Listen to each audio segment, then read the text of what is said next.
there are two fundamental attitudes toward life and its sorrows. Those with the first attitude blame the world. Those with the second ask what they could do differently.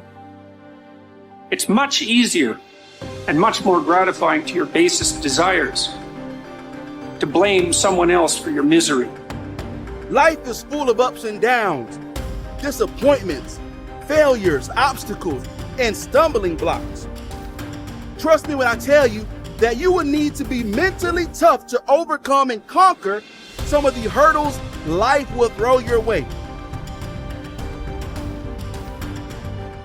It's called life. And here's what the key to it, that you have to work on yourself. I read every book I could on how to heal yourself. I listened to every speech. I talked to people. I went to lectures. I mean, everything dealing with healing, I fed my mind. Life is a fight for territory. And once you stop fighting for what you want, what you don't want will automatically take over.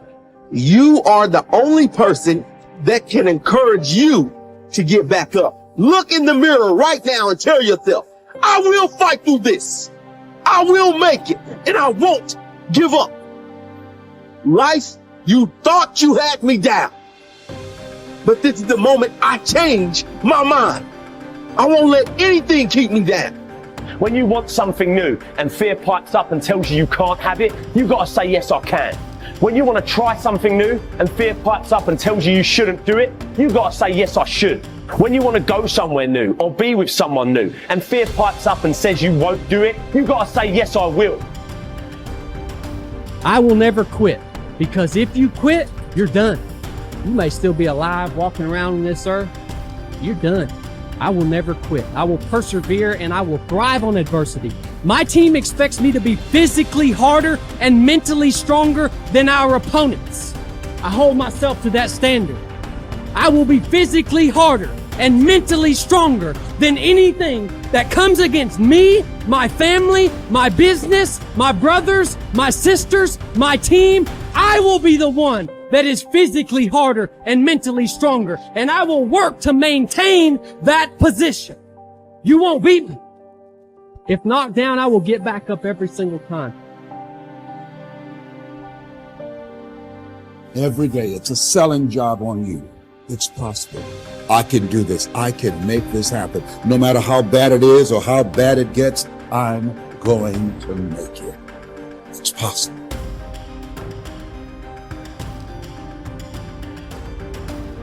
Yo, we all are great. We all should think that we're great.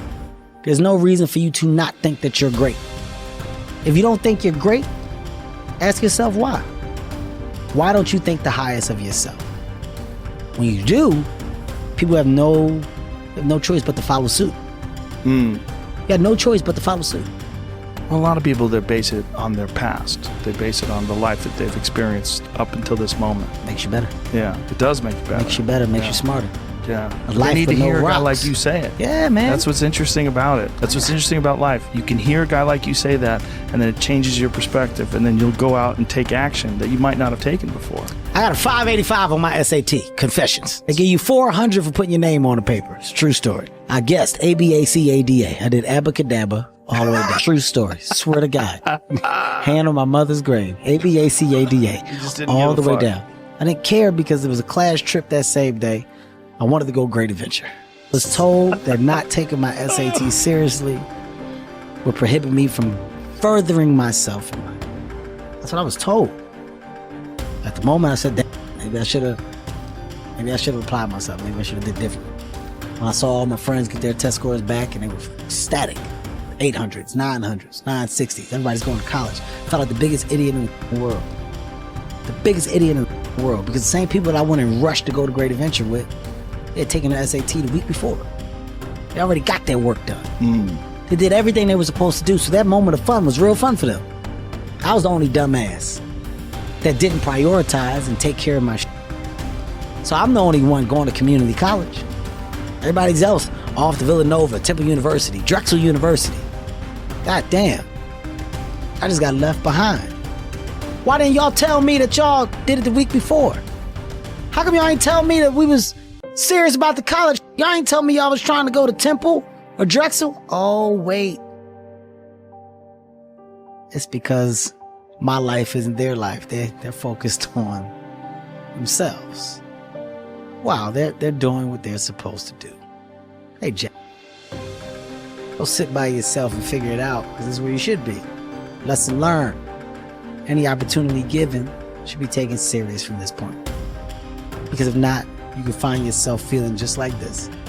I try to get down on myself at the moment. I learn from it. Now, if I gotta take a goddamn test, you best believe I'm studying for that test, because I don't want the feeling like I'm the guy that didn't prepare. Now I got a story to tell my kids about what it feels like to be the kid in class that didn't prepare, that's got the worst grade when they give all those grades back. But it's because of my experience. I don't look down on those moments. You take those moments, you make the best of them, because they're life lessons. It's that simple. You're saying it's positive, but it's really just simplicity that's real. It's real.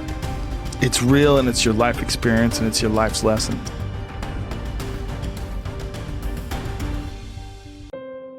It's unbelievable how little genuine encouragement many people need, and how they had none.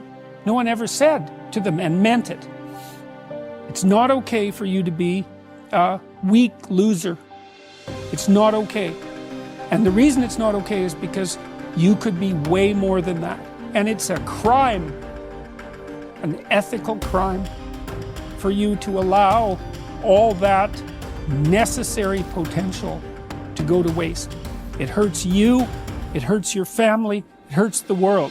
Really, really, it does. And people think, oh, okay, I get it. And they do get it, because they know.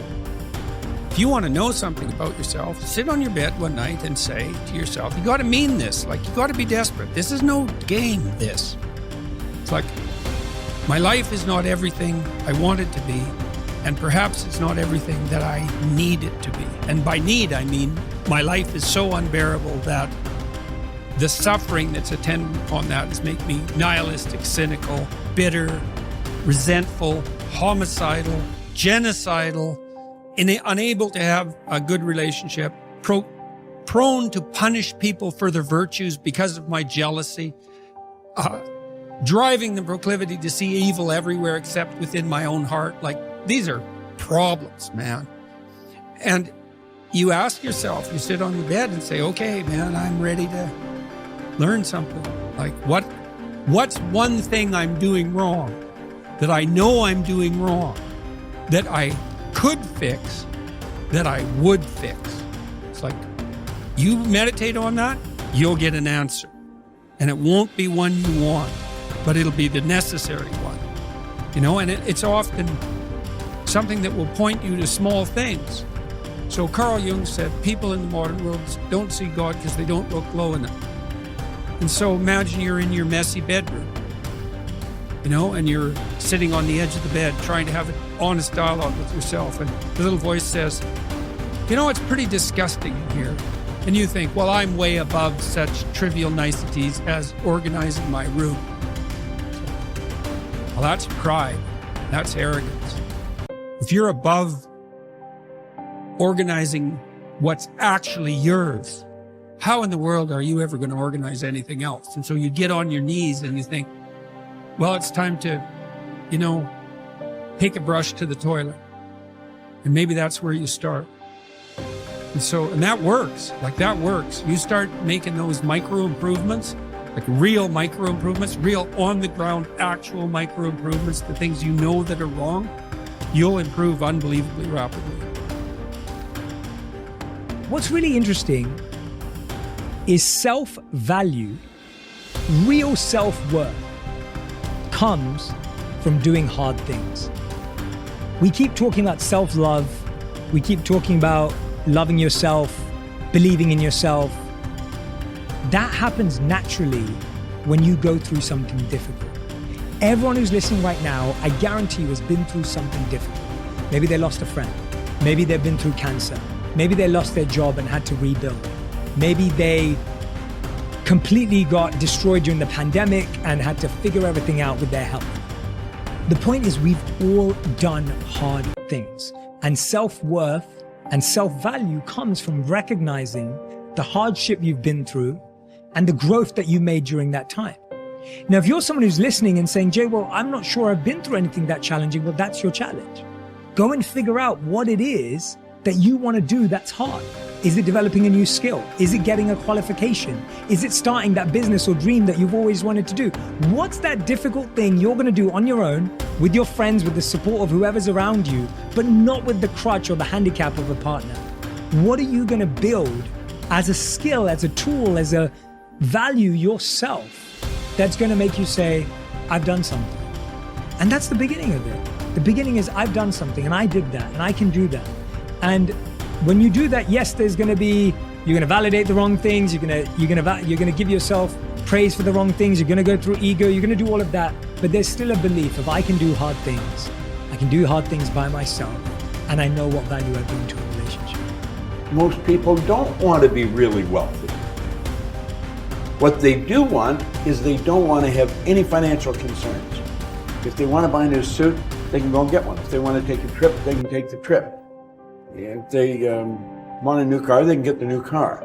They don't want to just run out and spend or buy. They don't want to have any financial concerns. 2, they want to wake up in the morning excited about how they're going to spend their day.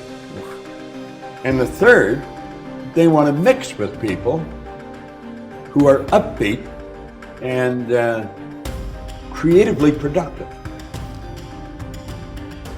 These are the 3 things that people really want.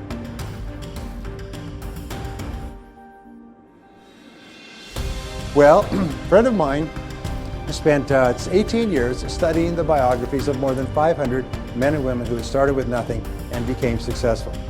And he was looking for the common denominator of success, and he found it. He found that every single one of these people throughout their lives absolutely believed that they were going to be a big success.